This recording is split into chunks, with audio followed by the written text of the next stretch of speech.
Well, let's see what you're going to do here. Intimidate you here into picking up this Guild 12-string here. When you write your tunes, what instrumentation do you use? Well, when I write personally, sometimes it's on the piano, which I don't really play, and other times it's on, the 6-string guitar, which I don't really play either. How can you play it but not really play it? When you're associated with people of Mr. Howe and Mr. Mraz's caliber, you realise that you don't really play those instruments. But they've certainly been very useful to me. I love what I personally do as a bass player. I love to be a bass player, and that is my particular, Did you always play the bass? Yeah, pretty well. I started playing bass, and then I had a period where I thought I might want to play guitar, but that only lasted a couple of months, and then I went back to playing bass. In the scene, you play bass? Yeah, that's right. Yeah. Did you ever play the big upright basses? I have one at home. That's really a different instrument, though, isn't it? It is, yeah. I've been into music stores all my life and played around with them and thought, shall I buy one of these? And I never found one that I thought, yeah, I'd really like to own that instrument. And recently over in London, when Stanley Clarke was over there, we met, and he showed me his string bass, which is something that I've never been able to find in a shop. It's a really beautiful instrument, very easy to play, as easy as the bass guitar, I thought. And so if I had an instrument like that, I think I might start to develop some talent in that direction. But as of now, I'm still just a... We might see you in there thumping away. Yeah. Sometime. You want to try something with that? Or drinking your coffee here or what? Well, it's interesting you should ask what I wrote certain things on. I did the last tune you played on the album, Lucky 7, was in fact came from a basic kind of riff that was written on the 12-string guitar, but I believe it's tuned differently at the moment. Should even demonstrate that.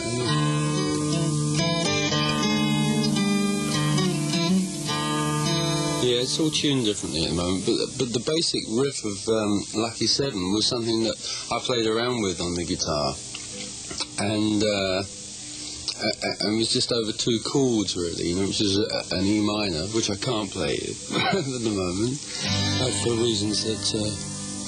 But what can I do? I can play some kind of.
So that's the kind of, one thing I'm into, of tuning a 12-string to kind of an open chorded G, and just strumming around on it for maybe an hour, half an hour, sometimes, usually late at night when I'm feeling a bit that way. And sometimes a song comes out of it. Yeah.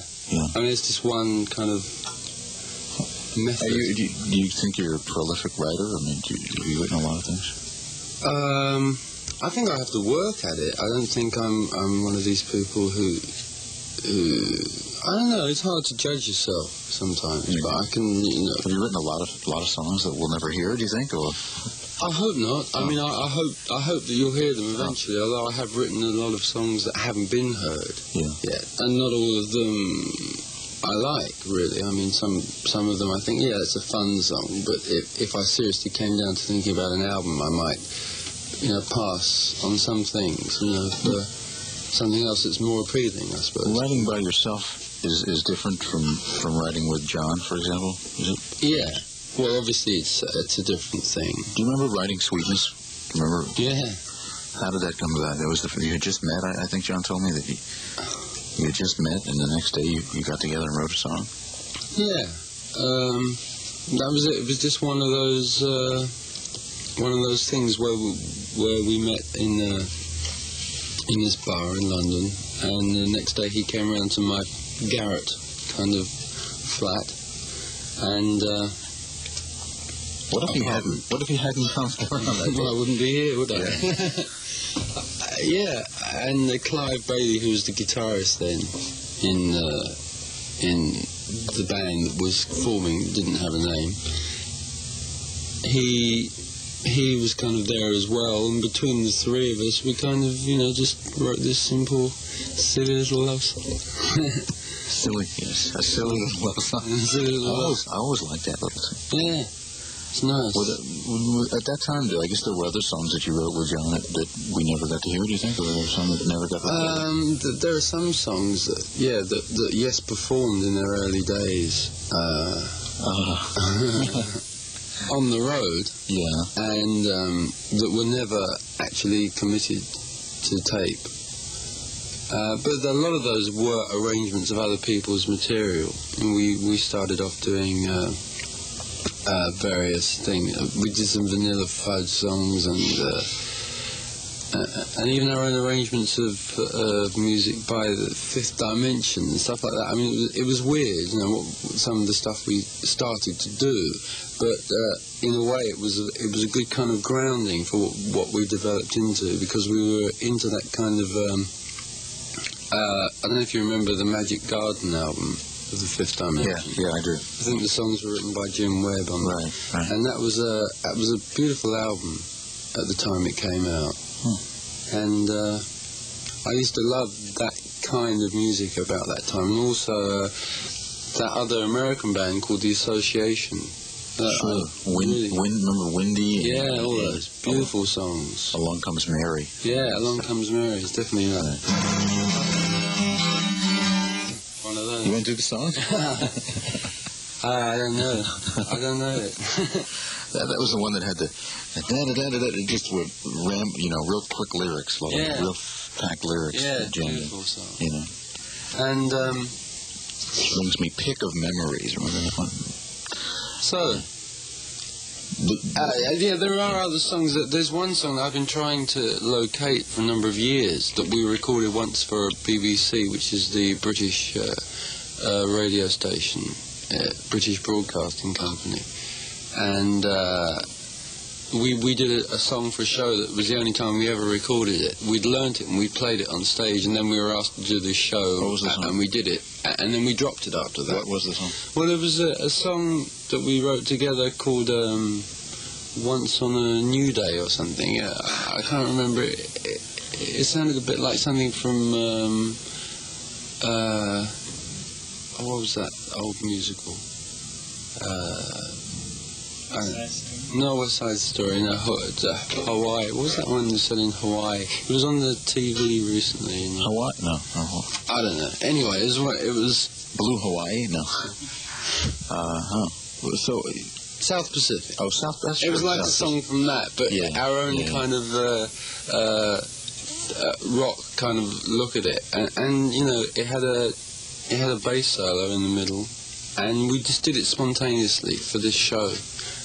and I've never heard it again since. But I promise you, Ed, if I find it, I'll send you a copy. Well, you can't even find your copy of Something's Coming, you know, which was the B-side of Sweetness. We have this terrible scratchy tape of it that's just awful, and I can't possibly find a copy of it. Well, you know. You should. Atlantic Records. Well, they point to you, you point to them, and we never get. But anyway, it occurs to me, you know, that you and John are the two original members. You're the only two original members of this band, the founding fathers here. Yeah, that's right. I mean, we've been through a few changes through the last 5 years, and those things happen. Let's say that I'm not specifically glad they all happened, because some of the guys like Peter, Tony, especially Bill and Rick Wakeman as well, were great people to work with. But human nature is what it is, and it changed. But fortunately, one of the things that happened for us is that we were always able to replace the leaving member with someone else who not only could manage to take on the job of the last person, but also add a new dimension as well. But we're pretty, relaxed now into the idea that we would like this particular band, and we all feel that way, to stay, pretty well together now, so we can really get down to making some albums, without the worry of who's just left and who's just coming in,